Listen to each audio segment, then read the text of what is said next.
So why is it called a red velvet cake? Well, the term velvet was used many years ago to describe this type of cake because back in the day, cocoa powder was quite an exotic ingredient and quite luxury.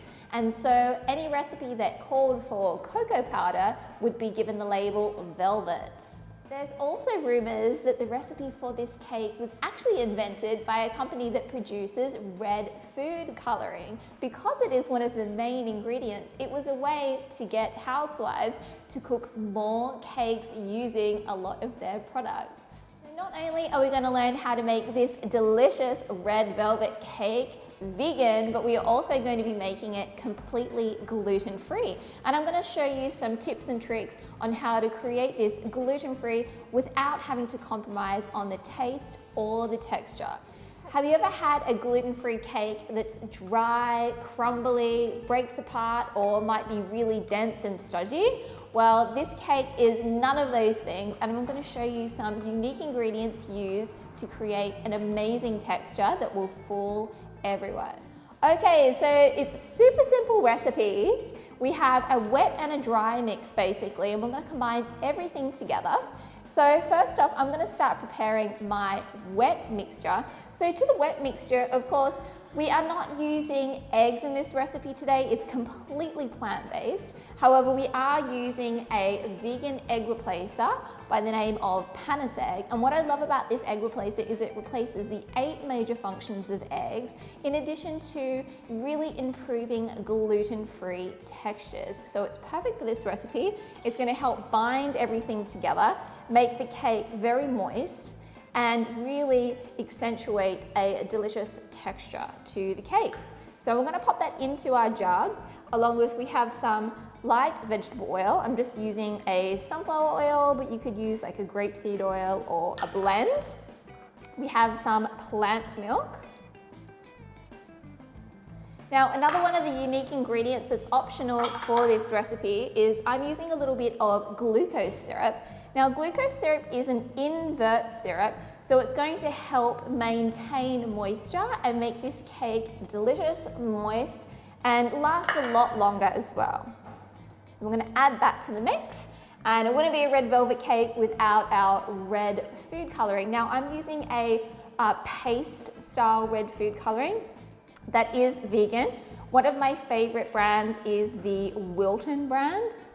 Now, red food coloring wasn't always vegan and isn't always vegan. So it used to actually be made with a beetle called cochineal. I know it sounds a bit gross. So these beetles would be crushed up and then used to make cakes and pastries that would have a beautiful red hue. These days, most of the food coloring is synthetic, so it doesn't contain the cochineal, but it is important to check the label and ensure that it is plant-based for this recipe. Okay, so to that we've got a little bit of vanilla going in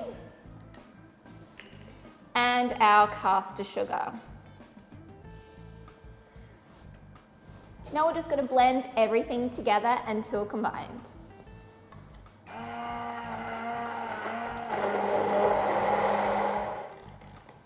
Now that's all blended up, we are going to work on our dry ingredients now. So I'm using a gluten-free flour blend. This is just a commercial variety from the grocery store. However, you will find in your recipe document a recipe of how you can create your very own gluten-free flour as well, so you can choose which one you want to do.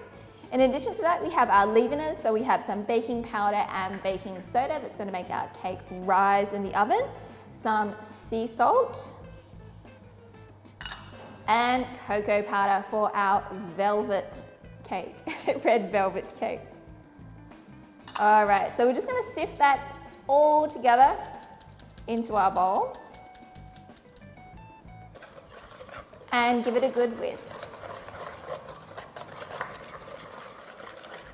Now all there is to do is start combining our wet with our dry and just mix everything together. So now that our batter is well mixed, we can add our last 2 ingredients, those being our plant-based yogurt And the yogurt again is also going to help maintain a beautiful moist texture to our cake. And also add some of the acid as well to assist in our leavening agents. And to that we have another acid, so we have a little bit of vinegar. I'm using some apple cider vinegar today. And just mix everything together. So once that's all mixed together well, I have here a sheet pan, a quarter sheet pan, which has been prepared. I've lined it with a little bit of baking paper, greased and floured it. Make sure when you do flour it that you use your gluten-free flour, of course. And we're just going to pour all of our batter inside. And ready for the oven.